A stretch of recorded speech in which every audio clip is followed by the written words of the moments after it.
ဟာကောင်းကင်ရောက်မဲ့သူဖြစ်တယ်လုံးဝတန်တရားတစ်စက်မှမရှိတော့ကျွန်တော်ပဲချိန်ပဲပြန်တန်တရားမရှိဘူးကျွန်တော်ကောင်းကင်ပြန်မဲ့သူဖြစ်တယ်ဆိုအော်တပါစိတ်ကြည်သွားတယ်ယေရှုနဲ့အတူတူသေပြီကျွန်တော်မပါရင်ယေရှုသေလို့မရဘူးယေရှုအပြစ်မရှိဘူးကားတိုင်းဆိုတာအပြစ်ရှိတဲ့လူပဲသေတဲ့နေရာအဲကြောင့်အပြစ်ရှိတာယေရှုမဟုတ်ဘူးကျွန်တော်အဲကြောင့်အပြစ်ရှိတဲ့ကျွန်တော်ကိုယေရှုရဲ့အထဲမှာထည့်ပြီးအဲ့ဒါမှသေလို့ရတာအဲ့ဒါကြောင့်ကားတိုင်းမှာတက်သွားပြီဆိုကြတဲ့ကကျွန်တော်ပါပြီဆိုတာသိချတယ်အဲ့တော့မြုပ်နှံခြင်းမှာလည်းကျွန်တော်ပါပြီထမြောက်ခြင်းမှာကျွန်တော်ပါသွားပြီကောင်းကင်မှာပြန်ရောက်တော့ကျွန်တော်ကိုကောင်းကင်မှာနေရာပေးပြီးသွားပြီနော်ခလေးလေးတွေကျွန်တော်မိခင်နေဆိုရင်ခလေးမွေးတဲ့အခါမှာဝေဒနာမခံစားရဘူးလားဝေဒနာခံစားရတယ်အော်တယ်ငိုတယ်မျက်ရည်ပေါက်ကြတယ်နော်သူ့ယောက်ျားပြာရခတ်နေတာမိမဘာကူညီရမလဲဗျာသွားရှင်းမျက်နှာမမြင်ချင်ဘူးတဲ့ရှင်းကြောင်းတဲ့သွားမချစ်တော့ဘူးဗျာဟယ်လိုနဲ့ခလေးတေမတက်နော်တေမတက်အော်ဟစ်ခလေးမွေးပြီးတော့ခလေးလဲမွေးရောသူမဟုတ်တယ်လို့ပဲငိုတာလည်းမရှိတော့ဘူးနော်နာတော့နာပြီမဲ့ဂယုမဆိုင်တော့သူ့ရဲ့ငိုတန်နေသူ့ရဲ့မျက်ရည်တွေသူ့ရဲ့ဝေဒနာတွေကိုခလေးမျက်နှာမြင်တာနဲ့အကုန်လုံးပျောက်သွားတယ်အဲဒါကြောင့်မိခင်ရဲ့ဝေဒနာကိုသက်သာစေတယ်မိခင်ရဲ့မျက်ရည်ကိုတိတ်စေတယ်ခလေးလေးမွေးလာတဲ့အခါမှာနော်အဲ့လိုပဲမိနေတဲ့ရဲ့နာကျင်မှုပေါ့နော်အဲသခင်ယေရှုကိုယ်တိုင်ကြုံခဲ့တဲ့အရာဖြစ်တယ်နော်နောက်ကလိုက်ဆိုအောင်မိမိခံရသောစိတ်ဝိညာဉ်ဤဝေဒနာအကျိုးကိုမိမိမြင်၍အားရလိမ့်မည်နော်အဲ့ဒါဘယ်နားလေးမှာတော့ဟုတ်ပြီပြောနေပြီကျမ်းစာနားလေးမှာလားဟုတ်ပြီဟေရှာယ53နော်အပိုင်ငယ်7ကိုဖတ်ရအောင်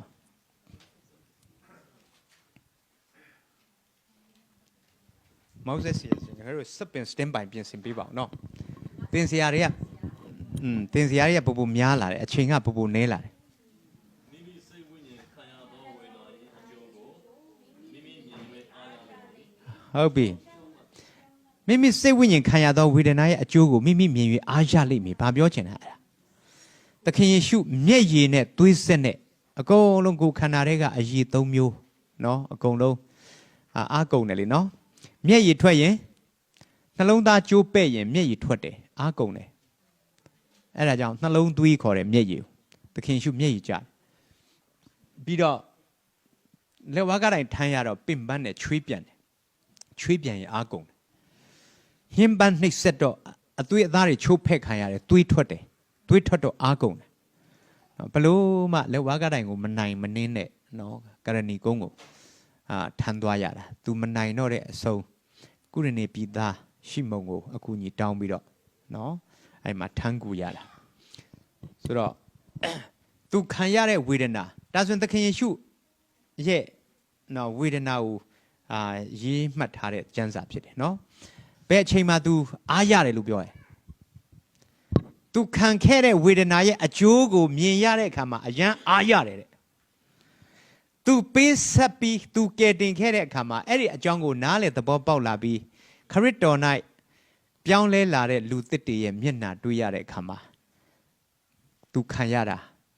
အကျိုးရှိတယ်တဲ့အားရတယ်အဲအကြောင်းဒီကနေ့အထိဘာလို့ဧဝံဂေလိလုပ်နေကြရတယ်လဲဆိုတာနော်သခင်ရဲ့မျက်ရည်ကိုတိတ်စေတာသခင်ရဲ့ငိုတန်ကိုတိတ်စေတာသခင်ကိုကြည်နူးစေတာသခင်ကိုဝမ်းမြောက်စေတာအဲ့ဒါဧဝံဂေလိဝင်ဟာတဲ့အခါမှာပြောင်းလဲပြီးပဋိစ္စံခံလာတဲ့လူသစ်လေးတွေမြင်ရတဲ့အခါမှာသခင်ယေရှုဝေဒနာတက်တာတယ်နော်ဒါပေမဲ့တစ်နှစ်လုံးလာလဲတယောက်မှမပြောင်းလဲဆိုရင်တော့စိတ်မကောင်းစရာပဲနော်အာရပါရချီမွန်းနဲ့ကိုကိုွယ်တဲ့ကခုံနဲ့ကျွန်းထိုးတယ်နော်ဒီလောက်တောင်ဆေဖို့တဖို့လဲပုံမှန်ထဲတယ်အိုးမျိုးစုံချီမွန်းနဲ့ကိုကိုွယ်တယ်ဒီလောက်ချီမွန်းကိုကိုွယ်တယ်နော်အထူးငွေဆက်ကတ်တဲ့အခါမှာလဲကိုရောရဲ့နိုင်ငံတော်ကျေပြန့်ဖို့နော်စာရနိုင်ငံကြီးမြောင်းဖို့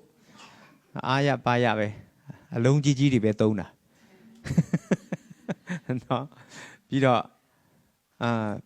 ပျောက်ဆုံးတဲ့ဝိညာဉ်တွေဖန်ဆီးတဲ့နေရာမှာဒီပဏ္ဏကိုအသုံးပြုတော်မူပါဆိုပြီးတော့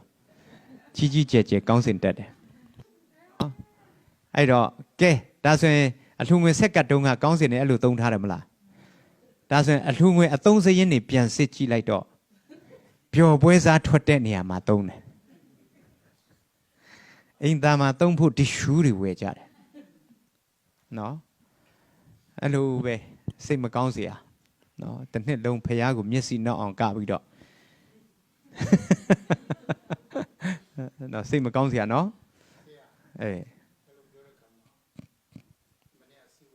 ရှိတတ်တယ်နော်တစ်နှစ်လုံးပြုစုတယ်ပြိုးထောင်တယ်အတိရမှဲ့နေရတာနဲ့မကြွေချင်မှုဆိုရင်နော်ဒီဥယျာဉ်မှုကရောက်လာရင်အတိကိုရိုက်ချွေတတ်တယ်နော်ဥယျာဉ်မှုကရိုက်ချွေတဲ့အချိန်ကြရင်ဒါအပင်ကိုဖြက်စီးနေတာအတိကိုဖြက်စီးနေတာမဟုတ်ဘာလို့ဆိုတော့အပင်မှာလှပတီးနေတာလှပါတယ်ဒါပေမဲ့လှတာဘာမှလုပ်လို့မရဘူးလေအခုကစီကျိတ်ပြီးတော့မိထွန်းဖို့လိုအပ်တာတန်လွန်ပင်တွေကိုတန်လွန်စီတွေကိုနော်အဲ့ဒါကြောင့်သီးယုံနဲ့မရဘူးကျိတ်ဖို့လိုအပ်သေးတယ်နော်တချို့အသိတော်မှာအသီးတွေအများကြီးပဲအာရပါရအကင်းတစ်ဖြောက်ဖြောက်အမှက်တဝင်းဝင်းဆိုတာနော်ဒါပေမဲ့လုံးဝအကျိတ်မခံဘူးအလုံးလိုက်လေးတွေလှနေတာနော်အလုံးလိုက်လေးတွေလှနေတာကြည့်ရအောင်မယ်နော်ကြည့်ကြိတ်ပြီးတော့မှဘာလုပ်ရမလဲစီရနေနဲ့ထွက်လာပြီဆိုမှမီးရှေ့တော်မှာထွန်းတဲ့နော်မီးနော်အဲ့ဒါအရင်လှပတဲ့အမှောင်ခွင်းပြီးတော့အလင်းဆောင်တဲ့မီးဖြစ်သွားတာပေါ့နော်ဝိညာဉ်ရေးရမှာโอเคဒါဆိုရင်တော့အခုအတွင်းသက်သေကခရစ်တော်နဲ့အတူတည်ပြီးမြုပ်ပြီးထမြောက်ပြီဆိုတဲ့အကြောင်းရှင်းရှင်းလင်းလင်းနားလေသဘောပေါက်လာပြီကျွန်တော်ဟာကောင်းကင်ပြန်မဲ့သူဖြစ်တယ်ဆိုတာနော်ရှင်းလင်းသွားပြီတန်တရားမရှိတော့နော်အရင်တုန်းကဆိုရင်သင်ပယ်သွားမလဲတဲ့ဘယ်သိမလဲနော်သင်မှမသိသေးတာသိမှသိမှာပေါ့ဆရာရှင်တဲ့အချိန်မှာတော့မသိမှတော့သိမှတော့ဘာမှသိစရာအကြောင်းမရှိတော့နော်အဲ့လိုဖြစ်သွားပြီအဲ့တော့ကဲအပြင်သက်တွေကယေရှုနဲ့အတူသေးပြီးမြုပ်ပြီးထမြောက်ပြီးဆိုတဲ့အကြောင်းကိုနော်အဲ့ဒါဥပမာ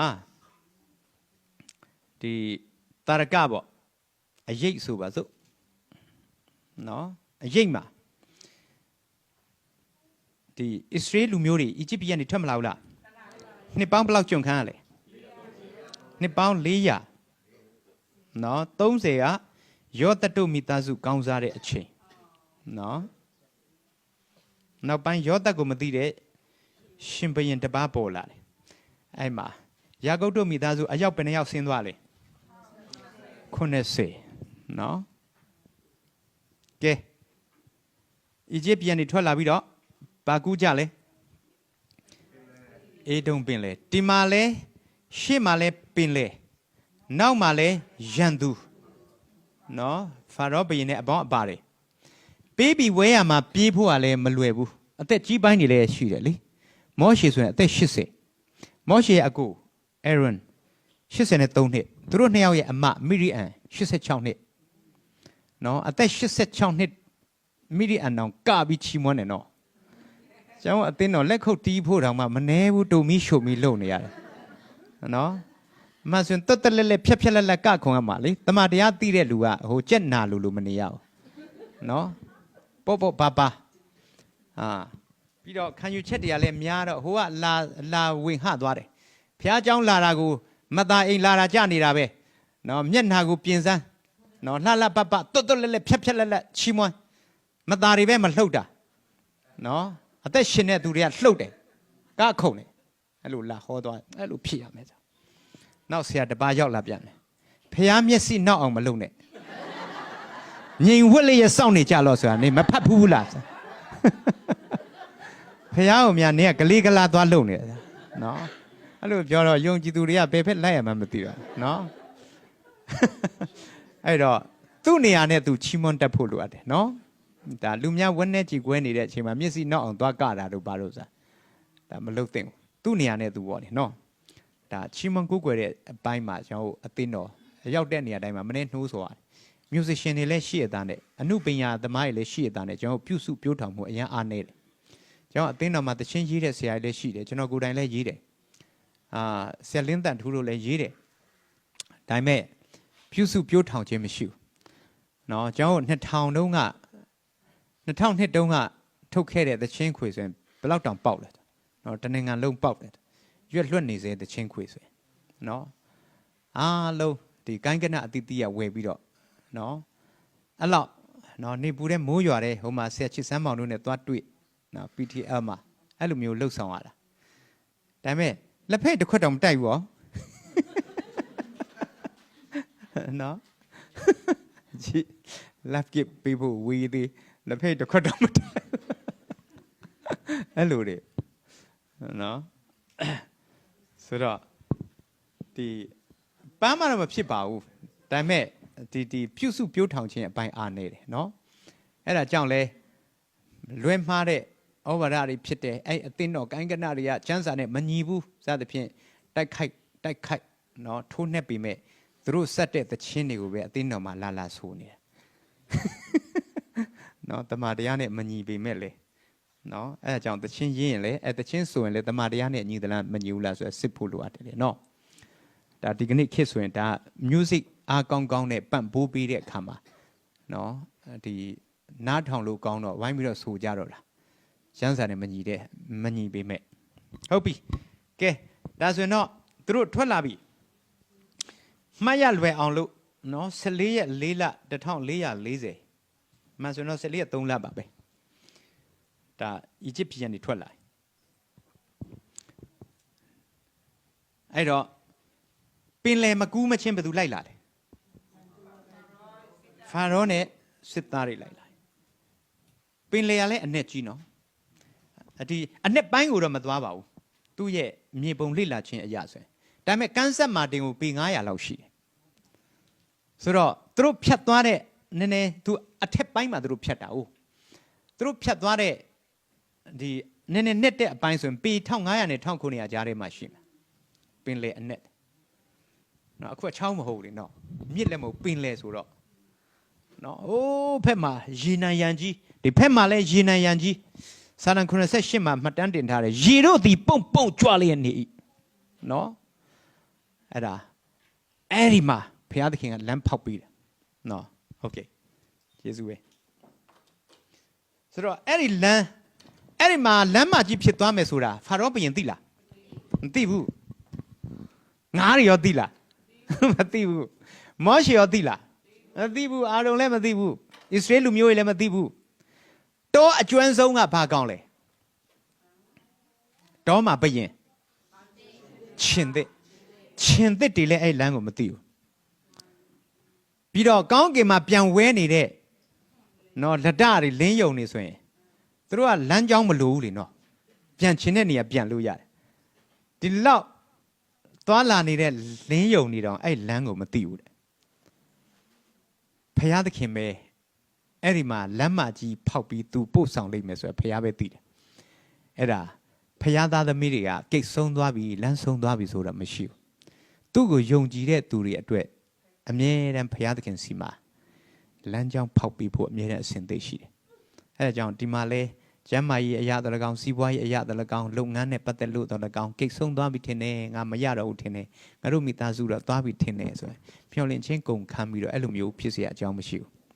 ဘယ်သူမှမသိတဲ့လမ်းနဲ့နော်အဲ့ဒါကြုံလို့အသက်တာပိုင်းခွန်အားပေးတာနော်ယောဘ28အပိုင်ငယ်ခုနှစ်ကိုဖတ်ကြည့်အောင်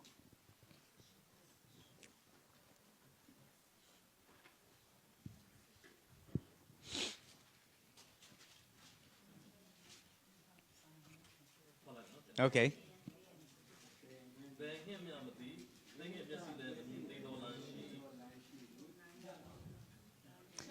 ထိုလမ်းကိုဟုတ်ပြီနော်လမ်းတလမ်းရှိသေးတယ်တဲ့ဘယ်ငှက်မှအဲ့လမ်းကိုမမြင်ဘူးတဲ့ရှင်သစ်တွေလည်းတခါမှမလျှောက်ရသေးဘူးတဲ့နော်အဲ့ဒါဆိုရင်အဲ့လမ်းဘယ်သူလျှောက်ရမှာတော့ဘယ်သူသွားဖို့ခြံထားတဲ့လမ်းလဲ နော်အဲ့ဒါဖရာသားသမီးတွေအတွက်ဖရာသခင်အမြဲတမ်းလူတော်မှပဲအိမ်ဆောက်ရင်မလွယ်ပေါက်ချန်ထားတယ်မလားနော်အရေးပေါ်အရေးပေါ်ထွက်လို့ရအောင်ရေပေးမိပေးတွေကြုံလိုက်အရေးပေါ်ထွက်လို့ရအောင်လေရင်လည်းအရေးပေါ်ထွက်ပေါက်တွေရှိတယ်အဲကြောင့်ဖရာသခင်ကအပေါက်ပိတ်နေတဲ့အပင်လန်းထဲမှာဖရာသူ့သားသမီးဘယ်တော့မှမပို့ထပ်ပေါက်နဲ့အမြဲတမ်းပြင်ဆင်တတ်တယ်နော်အဲဒါကြောင့်အခုရင်ဆိုင်နေရတဲ့အခက်ခဲလေးတွေရှိမယ်ထွက်ပေါက်ရှိတယ်မစိုးရင်လည်းနော်ကောင်းထဲမှာအဖြေမရှိရင်လည်းဘုရားသခင်စီမှာအဖြေရှိတယ်ဟုတ်ပြီကဲဒီမှာအပေါ်မှာပါရှိလဲမိုးတိမ်အောက်မှာပင်လယ်ရှိတယ်အလယ်မှာဘယ်သူဥဆောင်လဲမောရှေဥဆောင်ပြီးတော့ထွက်လာတယ်ဟိုးဒီမှာ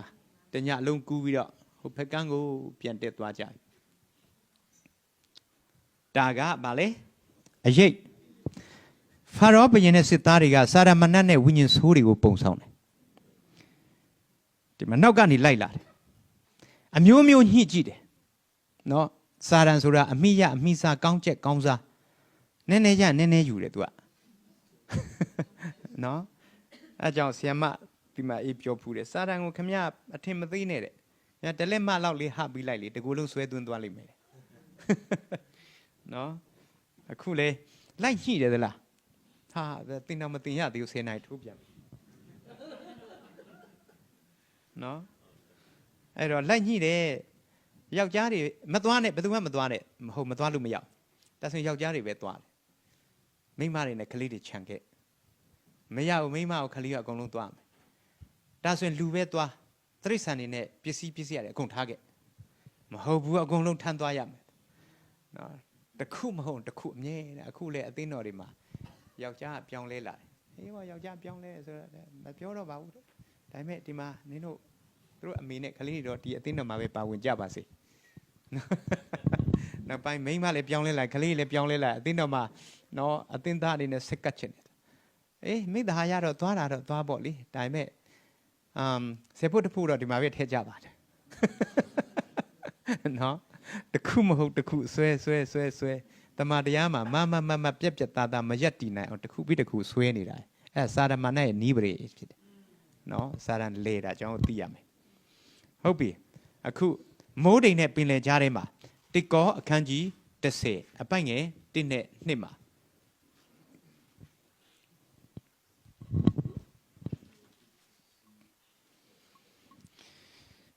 အဲ့တော့လူတွေပြန်စုလာပြီဆိုရင်လေညီအကိုတို့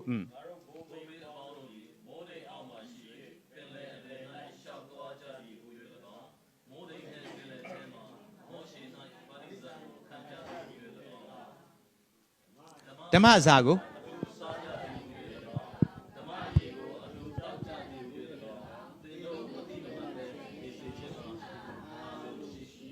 မိုးတိမ်နဲ့ပင်လယ်ကြားဘသူစီမှလဲမောရှေ၌ပဋိစ္စံခံတယ်ကျွန်တော်တို့ကတော့တယောက်ပြောင်းလဲရင်တယောက်ပဋိစ္စံပေးရတာပေါ့နော်နှစ်ယောက်ပြောင်းလဲရင်နှစ်ယောက်ဒါပေမဲ့ဣသရေလလူမျိုးတွေလူပေါင်း30လောက်နှစ်ချင်းခံတယ်သူတို့ပင်လယ်ကူးတာဟာပဋိစ္စံခံကြတာဖြစ်တယ်လို့ကျမ်းစာကမှတ်တမ်းတင်ပေးတယ်သူအရေးပေါ့လေနော်ဆိုတော့အားရစရာကြီးနော်အဲ့ဒါအရေးကဲပြီးတော့အစစ်ကော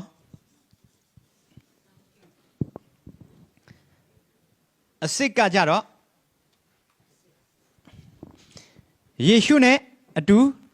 သေပြီကဲယေရှုကိုမြုပ်နှံတော့ကျွန်တော်တို့လည်းအတူယေရှုနဲ့အတူမြုပ်နှံပြီယေရှုထမြောက်တော့ကျွန်တော်တို့လည်းအတူထမြောက်ဒီလူတွေပဲခရီးဆက်လေခါနန်ကိုခရီးဆက်တယ်ကျွန်တော်တို့ကိုပဲခရီးဆက်လေကောင်းကင်ကိုခရီးဆက်တယ်ကောင်းကင်ခရီးနော်ဒါကအစစ်ဒီကအရေးဒီမှာအတူပါသွားပြီပြီးတော့တက်တည်ရောကျွန်တော်ယဉ်နှစ်ချင်းခန္ဓာကြတော့ တက်သေးယေရှုအတူသေးတုန်းကကျွန်တော်လည်းသေးပါပြီဆိုတဲ့အကြောင်းဒီမှာခမဲတော်သားတော်တန်ရှင်တော်ဝိနော်နာမ၌နော်ဒီမှာမေးရတယ်ယေရှုသေးတုန်းကကျွန်တော်အတူမသေးဘူးလားအဲ့ဒါကိုနားလည်လာတဲ့အတွက်ကြောင့်ယေရှုသေတုန်းကငါလည်းပါပါပြီဆိုတဲ့အကြောင်းကိုရေနှစ်ပြီးတော့ပုံစံပြရတယ်ရေထဲမှာနှစ်တာယေရှုထမြောက်လာတော့ကျွန်တော်လည်းပြန်ပါလာပြီဆိုတဲ့အကြောင်းရေထဲကနေနော်ပြန်ဆွဲထုတ်တယ်ဒါကတက်တည်နော်ကျွန်တော်သိရမှာကယင်းနှစ်ချင်းပဲနှခါပဲခံဒီမှာအတူပါသွားပြီဆိုတာမသိရင်အလကားပဲရေဆိုတာပဲဖတ်တင်ပဲအခောက်ရေများတာပဲရှိမယ်နော်ဖျားရှိကိုမရောက်အဲ့လိုနဲ့နှစ်ချင်းခံပြီးပြီဆိုတော့ပွဲတော်လဲစားလူကစာတန်ရဲ့လူ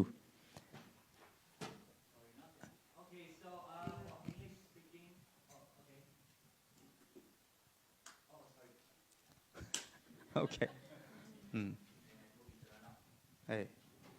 နောက်9မိနစ်10မိနစ်ဆိုရင်ရရနော်ဝက်ပြူစားတော့မယ်ဆိုတော့ဟုတ်တာပေါ့အတူသေးပြီအတူမြုပ်ပြီအတူတူရှင်ပြန်ထမြောက်ပြီအဲ့ဒါကိုနားလည်ပြီးတော့ဒီမှာရေထဲမှာပုံစံပြရတာဟုတ်ပြီနော်အဲ့ဒါပုံစံမဲ့ပြပြီးတော့ဒါနားမလည်အလကားပဲနော်တချို့ဒီဟာနားလည်ပြီမဲ့ပုံစံပြဖို့ကြတော့တွက်ကတ်တယ်နော်အရင်တော့နှစ်ချင်းခံပြီးပြီတဲ့နှစ်ချင်းခံပြီးပြီဆိုရင်ဒီလိုအတူသေးပြီးမြုပ်ပြီးထမြောက်ပြီးဆိုတဲ့အကြောင်းကိုနားလည်သလားအဲ့တုန်းကဆရာဘယ်သိမလဲအခုမှရှင်းတာလေးတဲ့အခုမှရှင်းတယ်ဆိုရင်နှစ်ချင်းခံလေအော်တပါစိတ်ကြည်ပြီးမှနှစ်ချင်းခံရတာလို့ပြောတော့မဟုတ်လေအရင်တော့ခံပြီးပြီလေ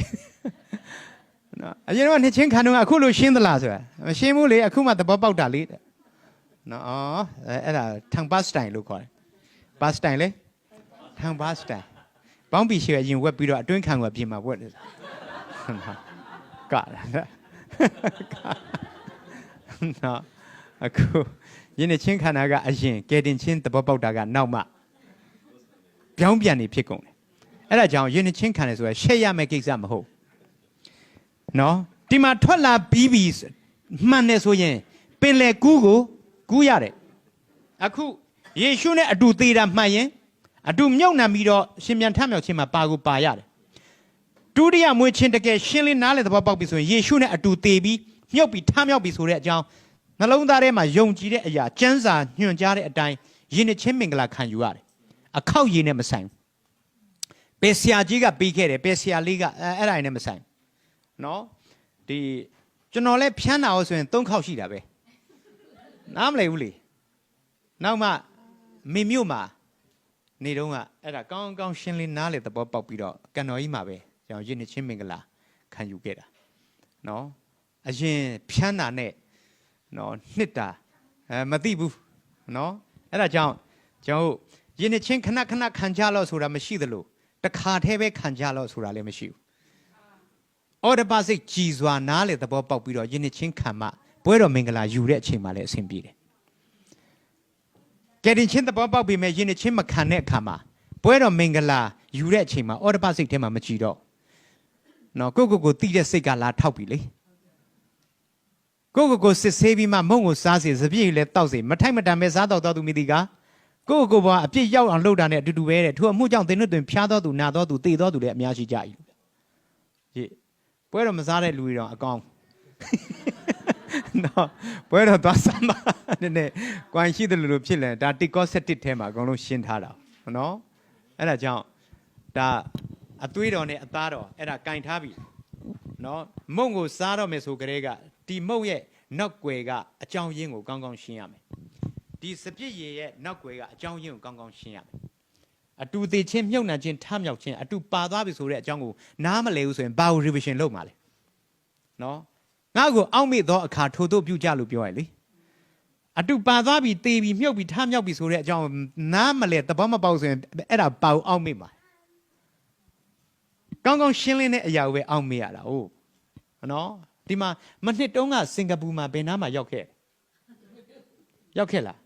မရောက်ဘူးဆိုအဲ့ဒါကိုမရမကဆင်ချင်းအကြံဖန်နေပဲပြောရတော့မှာလေနော် စင်ကာပူရောက်ဘူးလားရောက်ကိုမရောက်ဘူးလားအဲ့ဒါကိုမရောက်ဘူးတဲ့လူတစ်ယောက်ကိုစင်ကာပူရောက်ခဲ့တယ်လို့ဆင်ချင်ပါဆိုဒါကအမှုသားပဲလေနော်အဲ့ဒါကြောင့်ကယ်တင်ချင်းမရှင်းလင်းသေးဘူးယေရှုနဲ့အတူမြုပ်ပြီးထမြောက်ပြီးဆိုတဲ့အကြောင်းကိုနားမလဲတဲ့လူတစ်ယောက်ကိုအောက်မေ့ခိုင်းတယ်ဆိုရင်ဘာကိုအောက်မေ့ရလဲအဲ့ဒါကြောင့်ခွက်တွေကင်ပြီးတော့တယောက်နဲ့တယောက်ကြည့်နေတာဟိုလိုဒီလို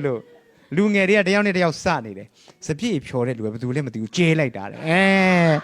သခင်ယေရှုကအိုသွေးကြနေရပဲတဲ့နော်အဲ့လိုတွေဆိုတော့အပေါ်ရန်နေပေါ့လေနော်အဲ့လိုမျိုးမလုပ်ပါဘူးအဲ့ဒါကြောင့်ယဉ်နေချင်းခံတယ်ဆိုတာဖယားသားဖြစ်ဖို့ယဉ်နေချင်းခံတာမဟုတ်ဘူးဖယားသားဖြစ်လို့ယဉ်နေချင်းခံတာအဲ့ဒါဖြစ်ရမယ်နော်ဒီပင်လယ်မကူးမချင်းဘယ်သူလိုက်လာလဲဖာရောဘုရင်နဲ့စစ်သားတွေလိုက်လာတယ်ယဉ်နေချင်းမခံမချင်းစာရမဏတ်နဲ့ဝိညာဉ်ဆိုးတွေကိုအခွင့်ပေးတာနဲ့အတူတူပဲမပြတ်သားဘူးလေအပြစ်လုပ်ဖို့ကြတော့တတ္တိရှိတယ်ယဉ်နေချင်းခံဖို့ကြတော့ရှစ်တယ်ဆိုပြောင်းပြန်နေဖြစ်နေနော်လိန်ဖို့ကြတော့မရှက်ဘူးယဉ်နေချင်းခံဖို့ကြတော့ရှစ်တယ်နော်အဲ့ဒါမျိုးက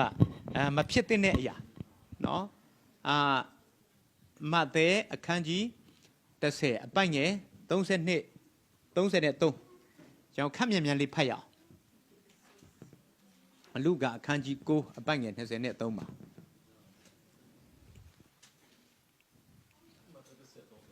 ဟုတ်ကဲ့မဿဲ30 32 33အချင်းသူသည်လူတို့ရှေ့မှာငါ့ကိုဝန်ခံကောင်းကင်ဘုံ၌ရှိသောငါ၏ဘုရားတော်ရှေ့မှာထိုသူကိုငါဝန်ခံသည်အချင်းသူသည်လူတို့ရှေ့မှာငါ့ကိုညှင်းပယ်အပ်ကောင်းကင်ဘုံ၌ရှိသောငါ၏ဘုရားတော်ရှေ့မှာထိုသူကိုငါညှင်းပယ်ဒါပဲငါ့ကိုညှင်းရင်ငါညှင်းမယ်ငါ့ကိုဝန်ခံရင်ငါဝန်ခံမယ်ဒါသခင်ရဲ့စကားဖြစ်တယ်လူကအခန်းကြီး9အပိုက်23ပါ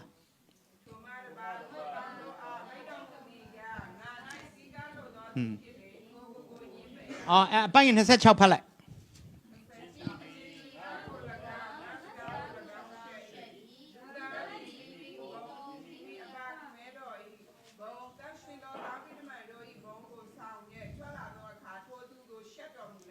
ဒါပဲငါ့ကိုရှက်ရင်ငါပြန်ရှက်မယ်အမှန်ဆိုရင်ဘယ်သူကရှက်ရမှာတော့ဖခင်ကကျွန်တော်တို့ရှက်ရမှာလေဘာဆိုတော့ကျွန်တော်ကဘာမှမဟုတ်ဘူးလေနော်ဖျားရှိမှယွန်းရှာစရာကောင်းတဲ့စာရန်သားအပြစ်သားလူဆိုးလူမိုက်အဲ့လိုလူပုဂ္ဂိုလ်တွေအဲ့ဒါကိုသခင်ကမရှက်မကြောက်ပဲနဲ့ကျွန်တော်တို့သားအနေနဲ့လက်ခံပေးတယ်ဆိုသခင်သိက္ခာပဲထိခိုက်တာလေနော်ဒါပေမဲ့အခုကကျွန်တော်တို့ကပြောင်းပြန်နော်ကိုယ်သိက္ခာကိုငှဲ့ပြီးတော့နော်ယဉ်နေချင်းမခံချင်ဘူးဆိုရင်ဒါဆိုရင်တော့အခြေခံအစ်စ်တောင်မပါလာဘူးဆိုရင်တော့အသက်တာပိုင်းမှာနည်းနည်းတဲ့အရာတွေဆက်ပြီးတော့တွဲခေါ်တင်ကြဖို့ဆိုတာလွယ်သလားမလွယ်ဘူးเนาะအဲ့ဒါကြောင့်ပြီးတော့ဒီယဉ်နေချင်းဒီပင်လယ်မှာဖြတ်ဘူးဆိုရင်တော့ဘယ်သူရဲ့လက်ထဲမှာပဲလေဖာရောဘုရင်ဩဇာအာဏာထဲမှာပဲဘယ်လိုပုံစံနဲ့ခရီးဆက်တာလဲပျော်ရွှင်တဲ့ခရီးစဉ်လားစိုးရိမ်ထိတ်လန့်တဲ့ခရီးစဉ်လားပင်လယ်မကူးမချင်းစိုးရိမ်တဲ့စိတ်ထိတ်လန့်တဲ့စိတ်နဲ့ပဲအဲ့ဒါကြောင့်အခုလဲခရစ်တော်နဲ့အတူသေးပြီးမြုပ်ပြီးထမ်းမြောက်ပြီးဆိုပေမဲ့ယင်းချင်းမင်္ဂလာမခံမှုဆိုတော့သူ့ရဲ့မြောက်တဲ့အသက်တာစိုးရိမ်တဲ့အသက်တာမရှင်းလင်းတဲ့အသက်တာနော်တစ်ချိန်လုံးနောက်ဆန်တင်းတဲ့အသက်တာနဲ့ပဲသွားနေပြီးတော့နော်ဒီမှာယေရှုနဲ့အတူသေးပြီးမြုပ်ပြီးဆိုတဲ့အကြောင်းကိုသိပေမဲ့ယေရှုနဲ့အတူသေးပြီးမြုပ်ပြီးဆိုတဲ့အကြောင်းယင်းချင်းမခံတဲ့အခါမှာအသေးကောင်ကိုမတကြိုတာနဲ့တူတယ်နော်ယင်းချင်းခံတော့အလောင်းတကြိုတာလေအခုနှစ်ချင်းမခံတော့အလောင်းကိုမတကြိုဘူးအလောင်းမတကြိုတော့ဘာဖြစ်လဲပုတ်တာပေါ့နော်ပုတ်ပွားတဲ့အသက်တာနန်စော်တဲ့အသက်တာနဲ့ပဲရှိဆက်တယ်နော်အဲအကြောင်းကျွန်တော်ကျမ်းစာကဘယ်လိုပဲပြောလဲပေတဲ့နေ့မှာချက်ချင်းမြုပ်ပါလို့ပြောတယ်ထိုနေ့ချင်းတွေမြင်၌ဆက်ဆက်မြုပ်ရမည်လို့ကျမ်းစာပြောတဲ့အတွက်ကြောင့်နော်အကြာကြီးမဆွဲနဲ့နော်တချို့ကဒီဇင်ဘာလမှာပဲဝိုင်းပြီးတော့နှစ်ချင်းခံရအောင်လူနေသေးတယ်စောင့်ရအောင်နော်မသားကဟိုမှာပုတ်တော့မှာနော်အဲ့ဒါကြောင့်အချိန်ဆွဲဖို့မဟုတ်ဘူးအားနာဖို့မဟုတ်ဘူးယဉ်နှစ်ချင်းခံတယ်ဆိုတာနော်ဒီဝမ်းမြောက်ကုန်ယူစွာနဲ့နော်ဘယ်သူမှတိုက်တွန်းစရာမလိုဘဲနဲ့တောင်မှမရှစ်ထွက်ပြီးတော့ပရိစ္ဆေမင်္ဂလာခံယူဖို့ဖြစ်တယ်နော် ဒါကဖခင်သခင်ကိုဝန်ခံတာပဲလေနော်သခင်ကကျွန်တော်တို့ဘယ်တော့မှမရှက်ခဲ့ဘူး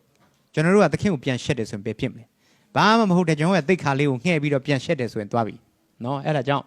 ဒီမိနစ်ပိုင်းဒီလောက်နဲ့ပဲကျွန်တော်သင်ကြားရအောင်နော်အဲ့ဒါအားလုံးတော့မျက်မှန်တမ်းမိမယ်ထင်ပါတယ်နော်တပတ်ပေါက်မယ်ထင်ပါတယ်နော်ဒါကဘာလဲအရေးတရားကအစစ်အကောင်ထဲဖော်တာဒီယဉ်နေချင်းခန္ဓာကတက်သေးနော်ပြီးတော့မမှန်ကန်တဲ့ကျမ်းစာနဲ့မညီတဲ့ out of the bible ကျမ်းစာနဲ့မညီတဲ့သင်ကြားမှုတွေရှိတယ်အသက်12နှစ်ပြည့်လို့နှစ်ချင်းခံတယ်ကျမ်းစာထဲမှာမရှိဘူးကျမ်းစာနဲ့မညီဘူးပြီးတော့ဘာကြောင့်နှစ်ချင်းခံသေးလဲမင်္ဂလာဆောင်ခြင်းလို့ယင်းနှစ်ချင်းမခံရင်မင်္ဂလာမဆောင်ပေးဘူးလို့ပြောတော့ဟိုကလည်းရတယ်တဲ့နော်ဒီကောင်မလေးငါ့ကိုဖြေပေးမယ်လက်ထပ်မယ်ဆိုရင်ယင်းနှစ်ချင်းခံလာတော့ကတော့ငါရေချွေးအောင်မှအကြိုင်းငုတ်တာတဲ့ခဏလေးငုတ်ယုံနဲ့ကောင်မလေးဖြေရမယ်ဆိုရင်အေးဆေးပဲတဲ့ဒီလောက်ကတော့ရင်းရဲတယ်အဲ့ဒါနဲ့မြန်မာပြည်ပြန်သွားပြီးတော့ဘုန်းကြီးပြန်ဝယ်အေးရောအဲ့ဒါနော်အဲ့လိုမျိုးလှည့်စားသွားတာလှည့်စားတယ်ဆိုတာပြောင်းဖူးပဲကောင်းတယ်နော်ချမ်းသာမကောင်းနော်ပြီးတော့ဘာကြောင့်နှစ်ချင်းခံသေးလဲအဖေအမေခရိယန်ဖြစ်လို့နော်လိန်မာပြီးတော့နှစ်ချင်းခံအထဲမှာဘာမှမရှိဘူးတုံညပဲပြီးတော့တငယ်ချင်းတွေနှစ်ချင်းခံလို့တော့နော်တငယ်ချင်းအဖော်ကောင်းလို့လိုက်သွားတယ်ပြီးတော့ပွဲတော်မင်္ဂလာစားခြင်းလို့နှစ်ချင်းခံတယ်ပြီးတော့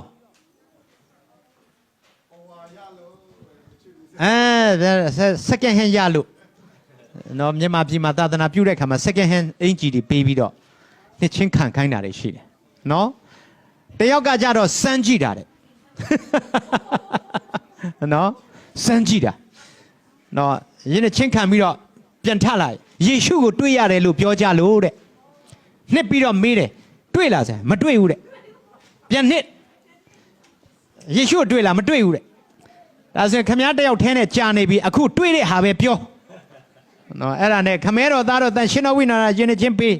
ပြန်ထုတ်ပြီးတော့ဗာတွေ့လေလို့မေးတော့ပစွန်တွေ့တယ်တဲ့ကဲအဲ့ဒါခဏဆုတောင်းရအောင်ဖျားရှင်ကိုရဘုံကြည့်ပါစေရရှိတဲ့အချိန်နဲ့ကိုရအုပ်ကျေးဇူးတင်တယ်သခင်ကိုကျေးဇူးတင်ပါတယ်အပဒီကနေ့ရှားနာရတဲ့နှုတ်ကပတ်တော်အသက်ရှင်တဲ့နှုတ်ကပတ်တော်စိတ်ဝိညာဉ်ကိုပြုပြင်တဲ့နှုတ်ကပတ်တော်တကိုးနဲ့ပြည့်တဲ့နှုတ်ကပတ်တော်လူကိုကယ်တင်စေသောကားတိုင်းတကိုးဖြစ်တယ်အဲဒါကြောင့်ကိုရဲ့သားသမီးတွေအားလုံးနားလေသဘောပေါက်သောသူတိုင်းအရင်တုန်းကအမျိုးမျိုးအကြောင်းကောင်းစဉ်အမျိုးမျိုးအောက်မှာနှစ်ချင်းခံခဲ့တဲ့အရာတွေအားလုံးကိုလည်းကျမ်းစာနဲ့မညီအောင်မမှန်မကန်လုပ်ခဲ့တဲ့အရာတွေအားလုံးကိုဖခင်ကိုတောင်းပန်ပြီးတမန်တရားအတိုင်းအော်တပါစိတ်ကြည်စွာနဲ့ပဋိစ္စမင်္ဂလာခံယူတော်သူအရောက်စီတန်းဖြစ်ဖို့မဆိုင်ကောင်းကြည့်ပေးတော်မူပါအသင်းတော်နဲ့မဆိုင်ဘူးကိုင်းကနနဲ့မဆိုင်ဘူးလူပုဂ္ဂိုလ်နဲ့မဆိုင်ဘူးကျွန်တော်တို့ကိုကယ်တင်ခဲ့တဲ့သခင်နဲ့ပဲဆိုင်လို့ကျေးဇူးတော်ချီးမွမ်းပါတယ်သခင်ကိုဝန်ခံခြင်းဖြစ်တယ်တတိရှိရှိနဲ့သခင်ကိုလူလားလားနဲ့ဝန်ခံခြင်းနဲ့ယဉ်နေချင်းမင်္ဂလာခံယူတော်သူအရောက်စီတန်းဖြစ်ဖို့ဖျက်ရှင်မဆိုင်ကောင်းကြည့်ပေးပါကြံရှိနေသေးတဲ့အစီအစဉ်တွေအားလုံးလက်တော်ထဲမှာထည့်တယ်ယေရှုဖျက်မျက်နှာမှာ၌ဆုတောင်းတဲ့စက္ကန့်နဲ့ကြပါရဖန်ဆူပဲရှင်အာမင်